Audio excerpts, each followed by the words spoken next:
The journey of Abraham, a story of faith and covenant long before the great cities of the ancient world had risen to their full glory, before kingdoms had mapped the furthest edges of the earth. There lived a man named Abram in the city of of the Chaldeans. Was a magnificent place, a civilization humming with trade, religion, and the rhythms of daily life along the banks of the Euphrates. Abram's father, Terah, was a man of some standing, and their household was prosperous. Abram had taken a wife, a woman of remarkable beauty named Sarai, and though they lived well, there was a shadow over their home. Sarai was barren. They had no children, and in a world where legacy was measured in descendants, this was a wound that never fully healed. Then came the voice. It was unlike anything Abram had ever heard. Not the murmur of a priest, not the echo of a temple ceremony, but something that seemed to come from the deep fabric of existence itself.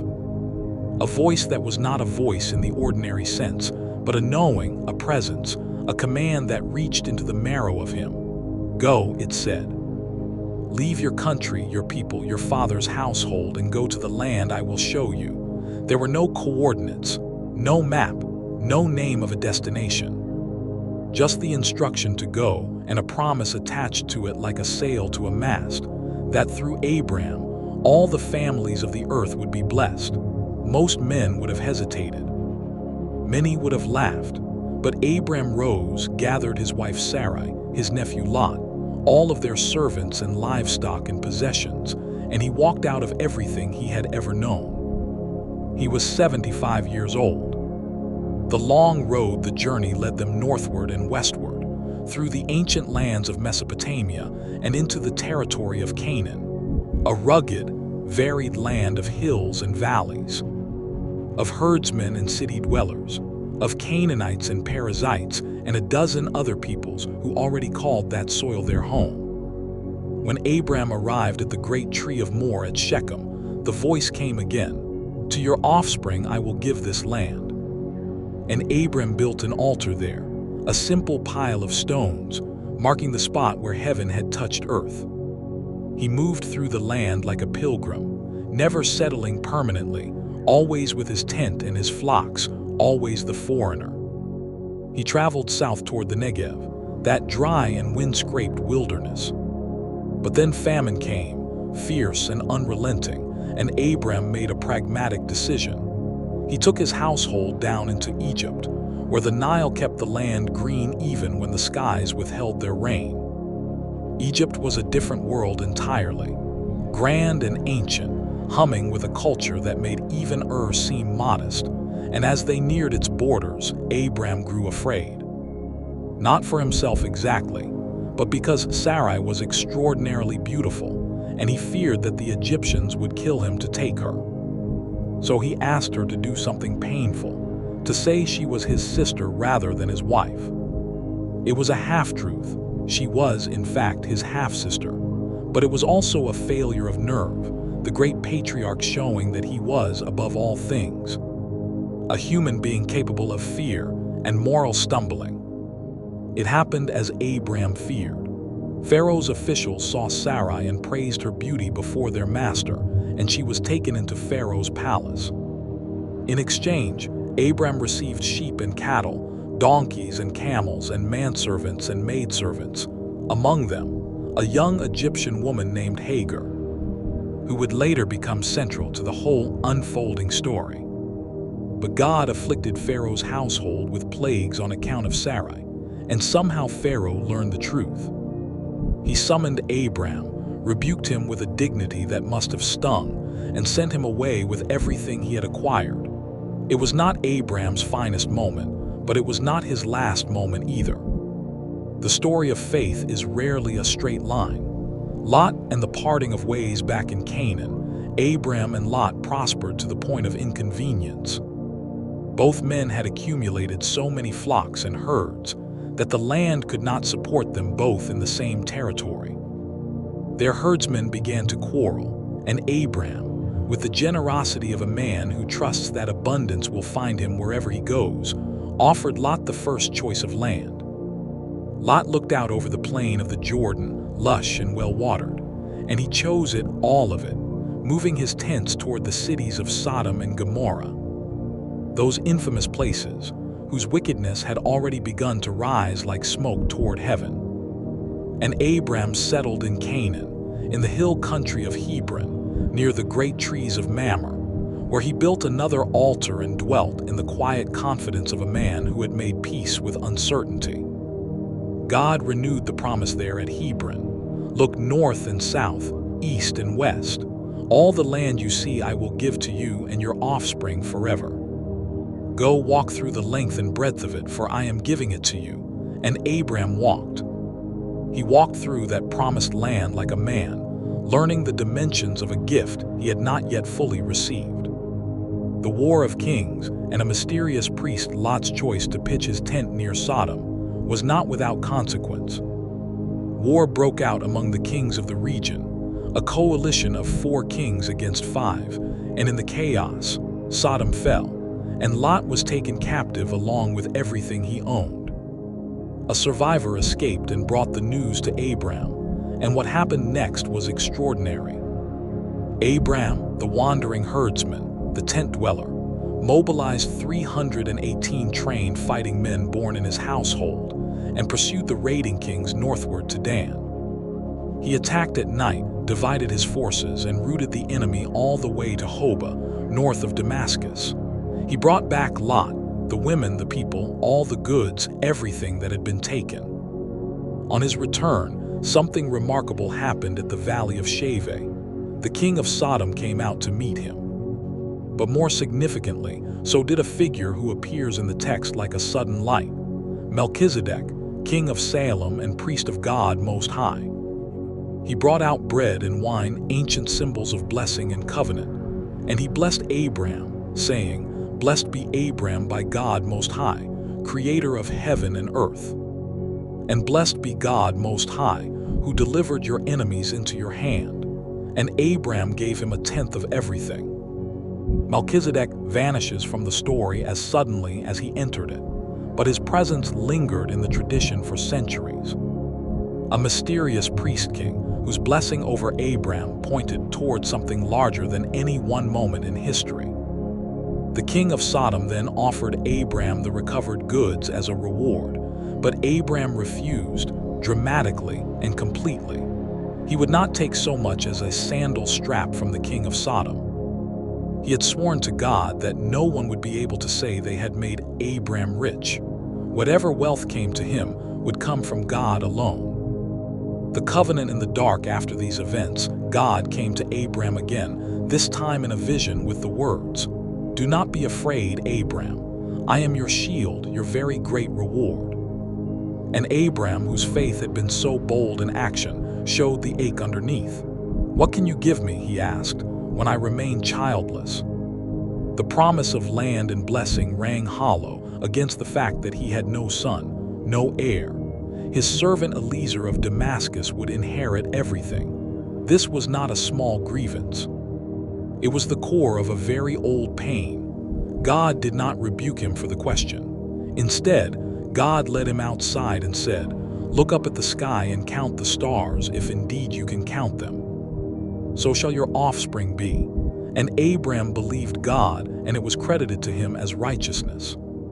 This moment, this act of looking up at an impossible sky full of impossible stars and choosing to believe, became one of the most cited acts of faith in all of human religious memory. What followed was an ancient and solemn ritual of covenant-making. God instructed Abram to bring specific animals: a heifer, a goat, a ram, a dove, a young pigeon.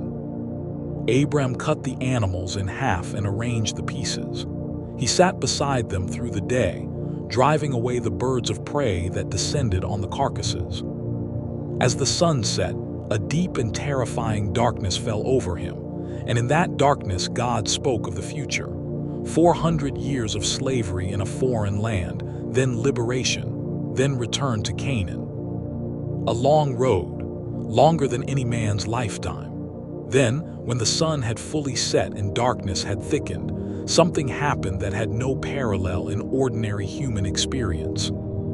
A smoking firepot and a blazing torch passed between the pieces of the animals, a visible, physical manifestation of God, moving through the covenant sacrifice, as both parties in the ancient ritual were supposed to do. But Abram did not walk through, only God did. It was a one-sided covenant, sealed entirely by divine commitment, as though God were saying, "If I fail to keep these promises, let what happened to these animals happen to me." Hagar and Ishmael 10 years passed. Sarai's womb remained closed, and Sarai, being a woman of her world and its customs, came to Abram with a proposal: take Hagar, her Egyptian servant, as a wife. Perhaps the family of promise would be built through her. It was a culturally accepted practice, a logical step when biology refused to cooperate, and Abram agreed. Hagar conceived quickly, and almost immediately the household fractured. Hagar, pregnant with her master's child, began to look with contempt on Sarai. And Sarai, feeling the particular anguish of a woman who had handed over her deepest hope and now watched someone else carry it, turned on Abram in anger. "You are responsible for the wrong I am suffering," she said. Abram stepped back, perhaps too quickly, and told her to deal with Hagar as she saw fit. Sarai dealt harshly with her, and Hagar fled into the desert. She ran. A pregnant woman, alone in the wilderness beside a spring on the road to Shur, caught between a past she had escaped and a future she could not see. And there, in that lonely place, an angel of God found her. "Hagar, servant of Sarai, where have you come from and where are you going?" The question carried more kindness than its plainness suggested. The angel spoke to her of her son, that she was pregnant, that she would have a son named Ishmael, meaning God hears, because God had heard her misery.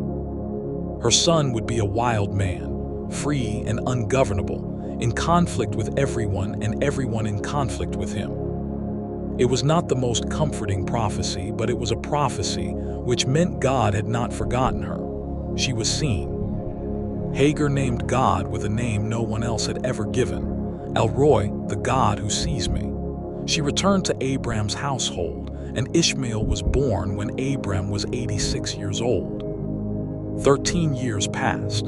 New names and an ancient sign when Abram was 99 years old. God appeared to him again with a weight of ceremony and declaration that had not been present before. "I am God Almighty," the voice announced. "Walk before me faithfully and be blameless." And then the covenant was renewed and deepened, with one tremendous change on each side. God gave Abram a new name, Abraham, meaning father of many nations. No longer Abram, exalted father, but Abraham, a name that carried in it the promise of multitudes not yet born. Sarai became Sarah, princess, a woman whose descendants would include kings. And God made the promise specific in a way it had never been before. Sarah herself, not any surrogate, would bear Abraham a son within the year. His name would be Isaac.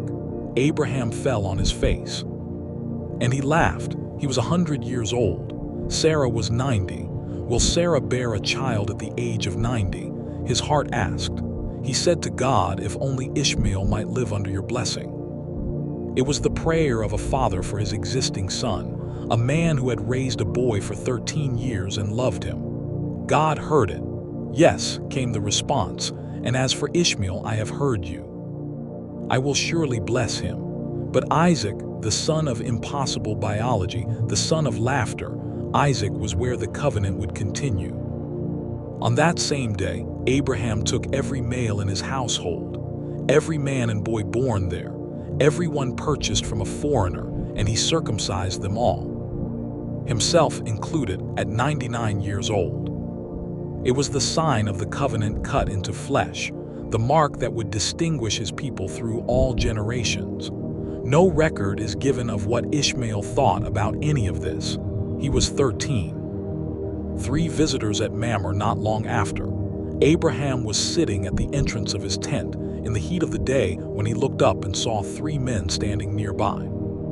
Something in him moved immediately, perhaps intuition, perhaps the same deep recognition that had first heard the voice in and he ran to meet them, bowing low, urging them to stay and rest. What followed was the hospitality of a man who had learned to treat every stranger as a potential messenger of heaven. He rushed to Sarah and asked her to prepare bread. He ran to the herd and selected a choice, tender calf, and gave it to a servant to prepare. He brought curds and milk and the prepared calf and set it before them, standing nearby under a tree while they ate. Then one of the visitors asked, "Where is your wife Sarah?" And when told she was in the tent, said, "I will surely return to you about this time next year, and Sarah your wife will have a son." Sarah was listening at the tent entrance, and Sarah laughed. It was the private laugh of a woman who had held, and then lost, and then held again the hope of a child over the course of 7 decades, a laugh with grief folded inside it. "After I am worn out and my Lord is old, will I now have this pleasure?" The visitor, who was clearly more than a visitor, turned the question back with one that carries an almost playful weight across all the centuries. "Is anything too hard for the Lord?" Sarah denied laughing because she was afraid, but the voice said simply, "Yes, you did laugh." The destruction of Sodom as the 3 visitors rose to leave, headed towards Sodom, God paused, and what follows in the text is one of its most astonishing passages. God spoke as if reasoning out loud. "Shall I hide from Abraham what I am about to do? He will surely become a great and powerful nation, and all nations on earth will be blessed through him." The logic of covenant implied a kind of transparency, a friendship between God and this particular man. The sin of Sodom and Gomorrah had reached a pitch that required action. The visitors would go down and investigate. And then Abraham did something almost without precedent in the ancient world. He stood before God and began to negotiate. "Will you sweep away the righteous with the wicked?" he asked. "What if there are 50 righteous people in the city?" God agreed. For 50 righteous people, the city would be spared. Abraham pushed. "What if the number of the righteous is 5 less than 50? Agreed, 45. What about 40, 40, 30, 30, 20? 20. Abraham pressed once more, with the remarkable self-awareness of a man who knew he was pushing the boundaries of propriety. "Do not be angry, Lord, but let me speak just once more. What if only 10 can be found there? For the sake of 10, God would not destroy it." Abraham returned home, but 10 righteous people could not be found in Sodom. Lot and his family were led out by angels the following morning, as the cities of the plain were consumed by burning sulfur from the sky. Abraham stood that morning and looked out toward Sodom and Gomorrah, toward the smoke rising from the land like smoke from a furnace. He had asked as far as 10. The city had not reached even that number, and yet the text notes quietly, God remembered Abraham, and he brought Lot out of the catastrophe. The laughter of Isaac, and then it happened. The impossible thing that the whole long journey had been pointing toward. God was gracious to Sarah just as he had said, and she became pregnant. Sarah, at 90 years old, bore Abraham a son. Abraham named him Isaac. The name meant laughter, and Sarah said, "God has brought me laughter, and everyone who hears about this will laugh with me." The laughter that had been private and tinged with disbelief had become public and full of joy. Who would have said to Abraham that Sarah would nurse children? "Yet I have borne him a son in his old age." The household celebrated, but not everyone celebrated equally. At the feast celebrating Isaac's weaning, Sarah saw Ishmael, now a teenager, and something happened in her that was fierce and protective, and perhaps not entirely fair. She went to Abraham and said, "Get rid of that slave woman and her son, for that woman's son will never share in the inheritance with my son Isaac." The matter distressed Abraham greatly because Ishmael was his son too. But God spoke to him, "Do not be so distressed about the boy and your slave woman. Listen to whatever Sarah tells you, because it is through Isaac that your offspring will be reckoned. I will make the son of the slave into a nation also, because he is your offspring." Early the next morning, Abraham rose and gave Hagar food and a skin of water, and sent her away with their son into the desert of Beersheba. It is one of the most quietly devastating moments in the whole narrative. The patriarch who had argued with God over 10 strangers in Sodom rising early and sending away his own flesh and blood with a skin of water and some food. Hagar wandered in the desert until the water was gone and she could not bear to watch her son die. She set him under a bush and walked a short distance away, and she wept. And God heard the boy crying, and the angel of God called to Hagar from heaven, "What is the matter, Hagar? Do not be afraid. God has heard the boy crying as he lies there." A well of water appeared before her. She filled the skin and gave the boy a drink. And Ishmael grew up in the desert of Paran and became an archer, and his mother found a wife for him from Egypt. And the nation that would descend from him was vast and enduring. The testing of Abraham. Then came the day that has haunted human imagination ever since. God called to Abraham, and Abraham answered in the way he always answered the divine voice, "Here I am." And the command that followed was the most terrible thing Abraham had ever been asked to do. "Take your son, your only son, whom you love, Isaac, and go to the region of Moriah. Sacrifice him there as a burnt offering on a mountain I will show you." There is no record of what Abraham said or felt in response. The narrative offers nothing, no protest, no prayer, no anguished negotiation of the kind he had mounted on behalf of strangers in Sodom. Only action. Early the next morning, Abraham got up, saddled his donkey, cut wood for the burnt offering, and set out with Isaac and 2 servants toward the place God had told him. For 3 days they walked. On the 3rd day, Abraham looked up and saw the place in the distance. He told the servants to stay with the donkey. "We will worship," he said, "and then we will come back to you." We, both of them. Whether this was faith speaking, or the instinctive hope of a father who could not yet bring himself to say "I," the word stands in the text like a small torch against the darkness. He loaded the wood for the burnt offering onto Isaac's shoulders, his son carrying the means of his own sacrifice.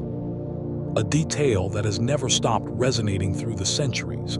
And Abraham carried the fire and the knife. They walked on together. Then Isaac said, "Father." And Abraham said, "Yes, my son." "The fire and wood are here," Isaac said, "but where is the lamb for the burnt offering?" "God himself will provide the lamb for the burnt offering, my son," Abraham answered. And they walked on together. When they reached the place, Abraham built an altar and arranged the wood and bound his son Isaac and laid him on the altar on top of the wood. He reached out his hand and took the knife to slay his son. "Abraham, Abraham," the angel of the Lord called from heaven, and Abraham, in the most important 2 words of his life, said, "Here I am." Do not lay a hand on the boy. Do not do anything to him. Now I know that you fear God because you have not withheld from me your son, your only son. Abraham looked up, and there in a thicket was a ram, caught by its horns. He took the ram and sacrificed it as a burnt offering in place of his son. And he called that place "The Lord Will Provide," in Hebrew, Yahweh Yire. And it is said that to this day, on the mountain of the Lord, it will be provided. The angel called to Abraham a 2nd time, and renewed the covenant with a fullness and force that surpassed all that had come before. "I will surely bless you, and make your descendants as numerous as the stars in the sky, and as the sand on the seashore. Your descendants will take possession of the cities of their enemies, and through your offspring all nations on earth will be blessed, because you have obeyed me." Abraham returned to his servants, and they set off together for Beersheba. The end of Sarah and the burial at Machpelah. Sarah lived to be 127 years old. She died at Kiriath Arba, which is Hebron, in the land of Canaan. And Abraham went to mourn for Sarah and to weep over her. Then he rose, The text uses that same word that marks so many of his departures. That rising which implies decision and forward motion, and he went to the Hittites of the region to purchase a burial place. What followed was a formal and elaborate negotiation, conducted according to the customs of the land, in which Abraham bought the cave of Machpelah and the field surrounding it from Ephron the Hittite for 400 shekels of silver, weighed out in full, in the hearing of the Hittites and the gate of the city, with everyone as witness. It was the only piece of Canaan, the promised land, that Abraham ever formally owned, a field and a cave.